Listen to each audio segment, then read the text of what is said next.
starting to need a neti pot again because of what they did to me. Having me on those psychiatric drugs for 7 years, it actually makes you sickly. I said, well, if you have a neti pot, and take allergy medication, or you can do push-ups and you can put on a lot of muscle. That actually helps you not have allergy problems. It really does. But they said, okay, we're going to make sure he doesn't develop the ability to use his penis. We can tell what he's doing. And so, yes, what do you say about the fact that I was chasing around paramedics, firemen, and the police officers in Honolulu for about 10 years? You could say that was a consequence also. Okay, we'll hook him up with this. We'll let him do this. This was the Obama era. They were breaking people into all these different things. We'll let him do this to expose how he's better than the media. He's there at more things. He shows them the more important things. And, you know, I'll never regret any of it. I think it was a great thing to do. And I'm still fighting for it. I'm still fighting to do it as they're trying to give it to Marine Corps. I don't want it going to Marine Corps. That's the whole thing with it. It's always got to go to the qualified person. They take every woman I like. If it goes to some guy in the Marine Corps, we got to find some way to beat the Marine Corps here. So let's talk about what my view was on, I did try to develop a religion behind everything I do. And so, of course, with photography, you know, there's light, Lucifer, exposure triangle, you become, you know, and we're going to talk later about one of the I always like to have something else to pit it against because it's identity also. And so, okay, you're out there chasing, you know, emergencies like first responders, your first responder photographer, you're going to people being, you know, wrestled down. It was, what I have the voiceover guys say, it was as protect the public from people that are unruly or something like that. So, and then it showed my picture of the police wrestling this guy that had just gotten out of a mental hospital with a bandage around his head down to the ground. It was all of this psyop stuff. Sometimes I wonder if that's what they're doing for Sharsh down there. You never know. He's a new guy, the HHH, hungry Hawaiian.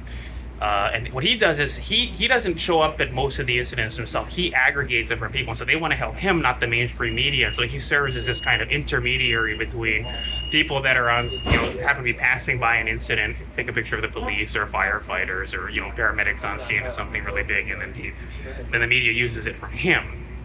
My model is that we should all have our own platforms. We should all have a WordPress. We should all have, so we can always make the case we are press organizations, and that's exactly what I push for legally. When I advocate, when I do lobbying, is I recognize individuals as media organizations. That said, I want to talk about Greek tragedy masks. So because I create a religion behind everything I do, what I was going to say is, so the whole thing with this, you know, photography of people that are first responders, and now more than ever they're becoming buff people. It's not that I didn't recognize on the medications that they were strong muscular people so much as now more of them are putting on a lot of muscle and they're going to the gym, and that's just the culture that they're in. And you see the police officers running around the Baratania Honolulu Police Department. They're not far from One Archer Lane, like right across the street from One Archer Lane, and the transit center there, transit depot, what they call Alapai Transit Center. They're all putting on a lot of muscle. They've got all this muscle. They've got the most eugenic generation of police officers, not only in Honolulu, but all across the country.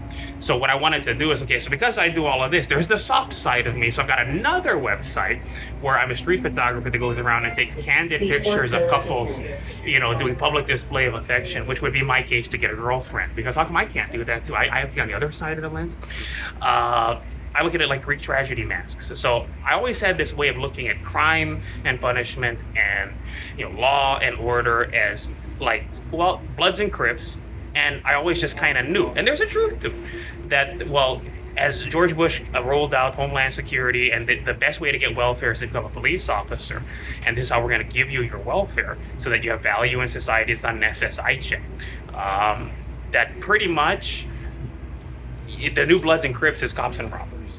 And so when I would show up at a scene, and again, I've got this religion surrounding freezing time and all of that, I was coming from the future when we're all Donald Trump and none of us are committing these petty crimes.